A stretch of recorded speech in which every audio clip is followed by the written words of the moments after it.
प्यारे बच्चों, आपका दिन मंगलमय हो। अगर आप नए हैं तो चैनल को सब्सक्राइब कर लें। आज हम शुरू करेंगे अभिव्यक्ति और माध्यम से पाठ नंबर 1, जनसंचार माध्यम। ये जो पाठ है जनसंचार माध्यम, ये करेंगे। इस पाठ में जो है संचार के बारे में बताया जाएगा, संचार की परिभाषा और महत्व, संचार क्या है, फिर संचार के तत्व बताए जाएंगे, स्रोत, एनकोडिंग, संदेश, माध्यम, प्राप्तकर्ता, फीडबैक और शोर। संचार के प्रकार: सांकेतिक संचार, मौखिक और अमौखिक संचार, अंतर्वैयक्तिक संचार, अंतर्वैयक्तिक संचार, समूह संचार, जनसंचार। उसके बाद जनसंचार की विशेषताएं, संचार के कार्य, जनसंचार के कार्य: सूचना देना, शिक्षित करना, मनोरंजन करना, एजेंडा तय करना, निगरानी करना, विचार विमर्श के मंच। भारत में जनसंचार माध्यमों का विकास: समाचार पत्र, पत्रिकाएं, रेडियो, टेलीविजन, सिनेमा, इंटरनेट। जनसंचार माध्यमों का प्रभाव: मीडिया जब तक जनता को साथ लेकर नहीं चलेगी तब तक जनता भी उसका साथ नहीं देगी। ये जो है प्रभाष जोशी ने कहा है। वरिष्ठ पत्रकार हैं ये। कौन है? वरिष्ठ पत्रकार हैं। नजर में संचार के बिना जीवन संभव नहीं। मानव सभ्यता के विकास में संचार की सबसे महत्वपूर्ण भूमिका रही है। संचार दो या दो से अधिक व्यक्तियों के बीच सूचनाओं, विचारों और भावनाओं का आदान प्रदान है। इस तरह संचार एक प्रक्रिया है जिसमें कई तत्व शामिल हैं। संचार के कई प्रकार हैं जिनमें मौखिक और अमौखिक संचार के अलावा अंतर्वैयक्तिक, समूह संचार और जनसंचार प्रमुख हैं। जनसंचार कई मामलों में संचार के अन्य रूपों से अलग है। जनसंचार सूचना, शिक्षा और मनोरंजन के अलावा एजेंडा तय करने का काम भी करता है। भारत में जनसंचार के विभिन्न माध्यमों का प्रभाव बढ़ता जा रहा है। जनसंचार माध्यमों का लोगों पर सकारात्मक के साथ साथ नकारात्मक प्रभाव भी पड़ता है। इन नकारात्मक प्रभावों के प्रति लोगों का सचेत होना बहुत जरूरी है। सचेत सावधान। क्या था? सचेत सावधान। अब यहाँ से प्रश्न देखें। प्रश्न पहला ये आएगा, किसके बिना जीवन संभव नहीं है? तो बताएंगे संचार के बिना। किसके बिना? संचार के बिना जीवन संभव नहीं है। जीवन जो है संचार के द्वारा ही संभव है। मानव सभ्यता के विकास में संचार की सबसे महत्वपूर्ण भूमिका है। प्रश्न आएगा, किसके विकास में संचार की महत्वपूर्ण भूमिका है? तो बताना मानव सभ्यता है। किसके? मानव सभ्यता के विकास में संचार की महत्वपूर्ण भूमिका है या भूमिका होती है। संचार क्या है? तो बताना है दो या दो से अधिक व्यक्तियों के बीच सूचनाओं, विचारों और भावनाओं का आदान प्रदान। क्या है संचार? दो या दो से अधिक व्यक्तियों के बीच सूचनाओं और विचारों और भावनाओं, सूचनाओं, विचारों और भावनाओं का आदान प्रदान क्या है? संचार है। संचार क्या है? एक प्रक्रिया है। क्या संचार है? संचार एक प्रक्रिया है। इसमें कई तत्व शामिल होते हैं। संचार के कई प्रकार हैं। संचार के प्रकार कौन से होते हैं? मौखिक और अमौखिक के अलावा अंतर्वैयक्तिक, अंतर्वैयक्तिक, समूह संचार और जनसंचार प्रमुख हैं। संचार के साथ साथ जनसंचार कई मामलों में संचार के अन्य रूपों से अलग है। जनसंचार सूचना, शिक्षा और मनोरंजन के अलावा एजेंडा तय करने का काम करता है। क्या करता है? जनसंचार जो है सूचना, शिक्षा और मनोरंजन के अलावा एजेंडा तय करने का काम भी करता है। भारत में जनसंचार के विभिन्न माध्यमों का प्रभाव बढ़ता जा रहा है। जनसंचार माध्यमों का लोगों पर सकारात्मक और नकारात्मक प्रभाव पड़ता है। तो प्रश्न आएगा, जनसंचार का माध्यम कैसा है, उसका प्रभाव कैसा पड़ता है? तो बताना है जनसंचार का प्रभाव जो है नकारात्मक और सकारात्मक दोनों होता है। और इसका प्रभाव जो है जनसंचार का भारत में विभिन्न माध्यमों, जो अलग अलग माध्यम है, इनका प्रभाव जो है बढ़ता जा रहा है। प्रभाव जो है और ज्यादा होता जा रहा है। संचार परिभाषा और महत्व। जरा सोचिए, क्या आप बिना बात किए रह सकते हैं? शायद नहीं। अकेलेपन और सोने के समय को छोड़ दिया जाए तो आप अधिकांश समय अपनी छोटी छोटी जरूरतों को पूरा करने या अपनी भावनाओं और विचारों को प्रकट करने के लिए एक दूसरे से या समूह में बातचीत या संचार करने में लगा देते हैं। यहाँ तक कि कई बार हम अकेले में खुद से बातें करने लगते हैं। सच तो यह है कि हम बिना बात किए रह नहीं सकते। यदि समाज में रहना है और उसके विभिन्न क्रियाकलापों में हिस्सा लेना है तो यह बिना बातचीत या संचार के संभव नहीं है। संचार यानी संदेशों का आदान प्रदान। तो प्रश्न आएगा यहाँ पे, संचार क्या होता है? संदेशों का आदान प्रदान। क्या होता है संचार? संदेशों का आदान प्रदान होता है। जरा सोचिए कि क्या आप सचमुच रह सकते हैं? पहली बात तो यह है कि आप बहुत देर तक चुप नहीं रह सकते, लेकिन अगर आप चुप रहना भी चाहें तो क्या आप चुप रहते हुए भी कुछ कह नहीं रहे होते? जैसे अगर आप घर या स्कूल में चुप बैठे हो तो भी आप कुछ कह रहे होते हैं।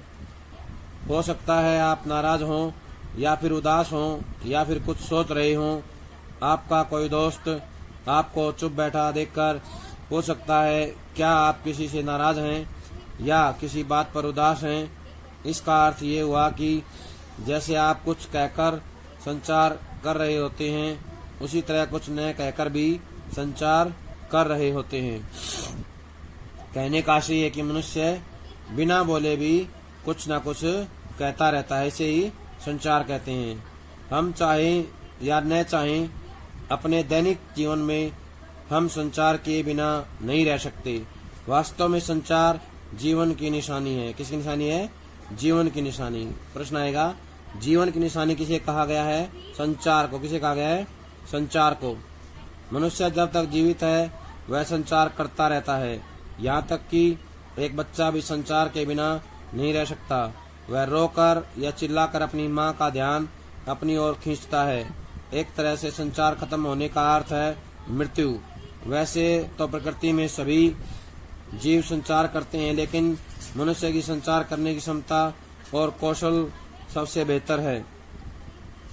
अक्सर ये कहा जाता है कि मनुष्य एक सामाजिक प्राणी है और उसे सामाजिक प्राणी के रूप में विकसित करने में उसकी संचार क्षमता की सबसे बड़ी महत्वपूर्ण भूमिका होती है या सबसे बड़ी भूमिका रही है। परिवार और समाज में एक व्यक्ति के रूप में हम अन्य लोगों से संचार के जरिए ही संबंध स्थापित करते हैं और रोजमर्रा यानी कि दैनिक जीवन की जरूरतों को या जरूरतें पूरी करते हैं। संचार ही हमें एक दूसरे से जोड़ता है। गौर से देखिए तो सभ्यता के विकास की कहानी संचार और उसके साधनों के विकास की कहानी है। मनुष्य ने चाहे भाषा का विकास किया हो या लिपि का या फिर छपाई का, इसके पीछे मूल इच्छा संदेशों के आदान प्रदान की ही थी। दरअसल संदेशों के आदान प्रदान में लगने वाले समय और दूरी को पाटने के लिए यानी कम करने के लिए ही मनुष्य ने संचार के माध्यमों की खोज की। आज हम जिस संचार क्रांति की बात करते हैं, आखिर वह क्या है? संचार और जनसंचार के विभिन्न माध्यमों टेलीफोन, इंटरनेट, फैक्स, समाचार पत्र, रेडियो, टेलीविजन और सिनेमा आदि के जरिए मनुष्य संदेशों के आदान प्रदान में एक दूसरे के बीच की दूरी और समय को लगातार कम से कम करने की कोशिश कर रहा है। यही कारण है कि आज संचार माध्यमों के विकास के साथ न सिर्फ भौगोलिक दूरियां कम हो रही हैं, बल्कि सांस्कृतिक और मानसिक रूप से भी हम एक दूसरे के करीब आ रहे हैं। शायद यही कारण है कि हम लोग मानते हैं कि आज दुनिया एक गांव में बदल गई है। तो प्रश्न बनेगा, दुनिया एक गांव में कैसे बदल गई है? संचार के कारण। कैसे बदल गई है? संचार के कारण बदल गई है। विभिन्न संचार माध्यम के कारण जो है मनुष्य की भौगोलिक दूरियां भी कम हो गई हैं। कैसी हो गई हैं? भौगोलिक दूरियां भी कम हो गई हैं। भौगोलिक दूरियां ही नहीं, सांस्कृतिक और मानसिक रूप से भी एक दूसरे के करीब आते जा रहे हैं। दुनिया के किसी भी कोने में कोई घटना हो, जनसंचार माध्यमों के जरिए कुछ ही मिनटों में हमें खबर मिल जाती है। अगर वहाँ किसी टेलीविजन समाचार चैनल का संवाददाता यानी कि पत्रकार मौजूद हो तो हमें वहाँ की तस्वीरें भी तुरंत देखने को मिल जाती हैं। याद कीजिए 11 सितंबर 2001 को अमेरिका में वर्ल्ड ट्रेड सेंटर पर आतंकी हमले को पूरी दुनिया ने अपनी आंखों के सामने घटते देखा। अब यहाँ पे प्रश्न बनेगा कि वर्ल्ड ट्रेड सेंटर पर हमला कब हुआ, तो बताना है 11 सितंबर 2001 को। कब हुआ? 11 सितंबर 2001 को अमेरिका में वर्ल्ड ट्रेड सेंटर पर आतंकवादी हमला हुआ। तो दुनिया ने क्या देखा अपनी आंखों से? उस हमले की घटना को क्या देखा? उस हमले की घटना को अपनी आंखों के सामने घटते देखा। इसी तरह आज टेलीविजन के पर्दे पर हम दुनिया भर के अलग अलग क्षेत्रों में घट रही घटनाओं को सीधे प्रसारण के जरिए ठीक उसी समय देख सकते हैं। आप क्रिकेट मैच देखने स्टेडियम भले ही न जाएं, लेकिन आप घर बैठे उस मैच का सीधा प्रसारण देख सकते हैं। इसको बोलते हैं लाइव। क्या बोलते हैं? सीधा प्रसारण क्या कहलाता है? लाइव। प्रश्न आएगा लाइव किसे कहते हैं, तो बताएंगे कि जहां पर घटना घटित हो रही है वहां से सीधे घटना को टीवी पर दिखाया जाना क्या कहलाएगा? लाइव कहलाएगा, सीधा प्रसारण कहलाएगा। सच पूछिए तो आज संचार और जनसंचार के माध्यम हमारी अनिवार्य आवश्यकता बन गए हैं, यानी कि जरूरत बन गए हैं। हमारे रोजमर्रा के जीवन में उनकी बहुत अहम भूमिका हो गई है। उसके बिना हम आज आधुनिक जीवन की कल्पना भी नहीं कर सकते। वे हमारे लिए न सिर्फ सूचना के माध्यम हैं, बल्कि वे हमें जागरूक बनाने और हमारा मनोरंजन करने के भी अग्रणी भूमिका निभा रहे हैं। यानी कि जो ये हमारे जनसंचार के माध्यम है, ये सूचना देते हैं, मनोरंजन करते हैं, जागरूक बनाते हैं। इसके साथ साथ ये हमारा मनोरंजन करने में भी महत्वपूर्ण भूमिका निभा रहे हैं, अग्रणी भूमिका निभा रहे हैं। लेकिन हम जनसंचार माध्यमों की आकर्षक और रोचक दुनिया के बारे में और चर्चा करें, उससे पहले यह जरूरी है कि संचार और उसकी प्रक्रिया को बारीकी से समझा जाए, क्योंकि जनसंचार संचार का ही एक रूप है। संचार का ही एक रूप है। कौन? जनसंचार। संचार क्या है? संचार शब्द की उत्पत्ति चर धातु से हुई है, इसको याद रखेंगे।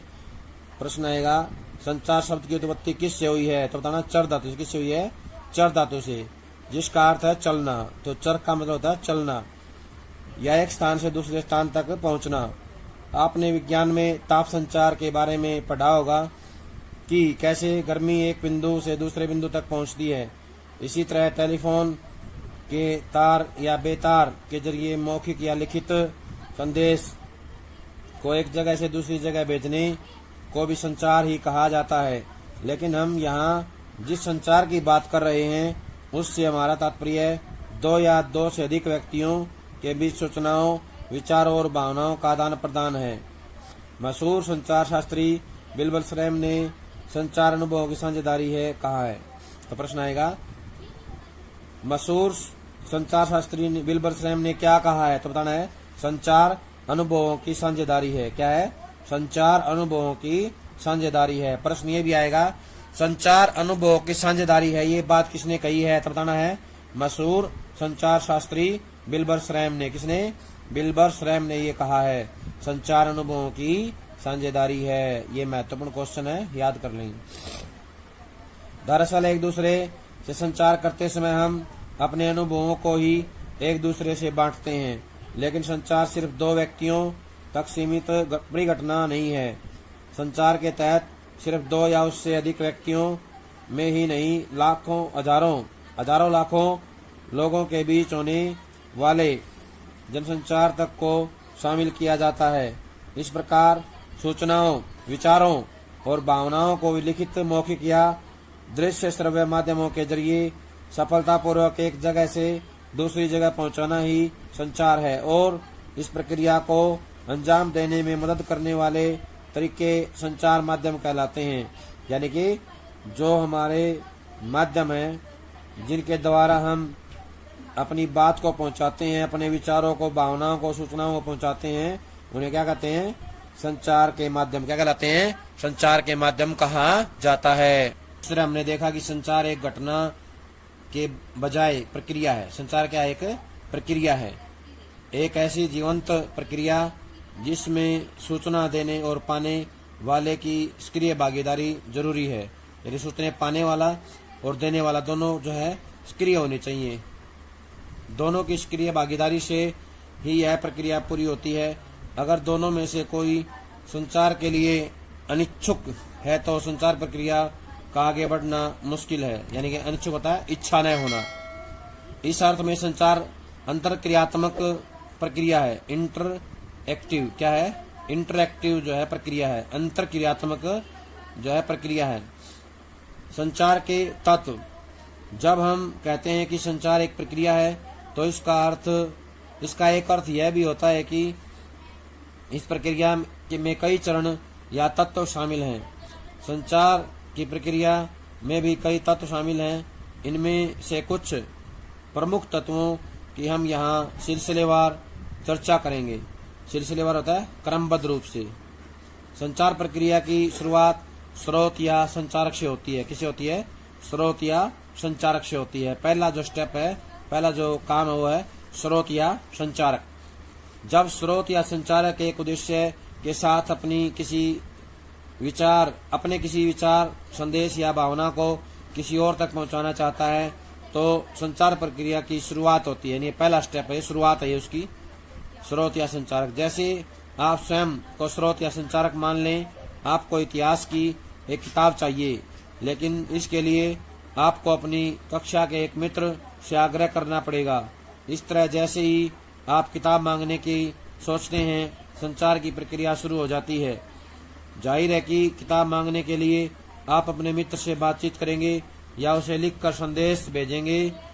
बातचीत या संदेश भेजने के लिए आप भाषा का सहारा लेते हैं। भाषा असल में एक तरह का कूट चिन्ह है। क्या है? कूट चिन्ह है या कोड है। कूट चिन्ह या कोड है। आप अपने संदेश को उस भाषा में कूटीकृत या एनकोडिंग करेंगे। क्या करेंगे? कूटीकृत। क्या करेंगे? कूटीकृत या एनकोडिंग। लिखना, एक भाषा में लिखना क्या कहलाता है? कूटीकृत या एनकोडिंग करना।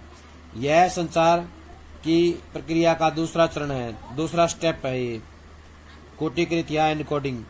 सफल संचार के लिए यह जरूरी है कि आपका मित्र भी उस भाषा यानी कोड से परिचित हो जिसमें आप अपना संदेश भेज रहे हैं। इसके साथ ही संचारक का एनकोडिंग की प्रक्रिया पर भी पूरा अधिकार होना चाहिए। इसका अर्थ ये हुआ कि सफल संचार के लिए संचारक का भाषा पर पूरा अधिकार होना चाहिए, साथ ही उसे अपने संदेश के मुताबिक बोलना या लिखना भी आना चाहिए। इसके बाद संचार प्रक्रिया का अगला चरण है स्वयं संदेश। संदेश आता है इसमें। संचार प्रक्रिया में संदेश का बहुत अधिक महत्व है। किसी भी संचारक का सबसे प्रमुख उद्देश्य है अपने संदेश को उसी अर्थ के साथ प्राप्तकर्ता तक पहुंचाना है। इसलिए सफल संचार के लिए जरूरी है कि संचारक अपने संदेश को लेकर खुद पूरी तरह से स्पष्ट हो। संदेश जितना स्पष्ट और सीधा होगा, संदेश के प्राप्तकर्ता को उसे समझना उतना ही आसान होगा।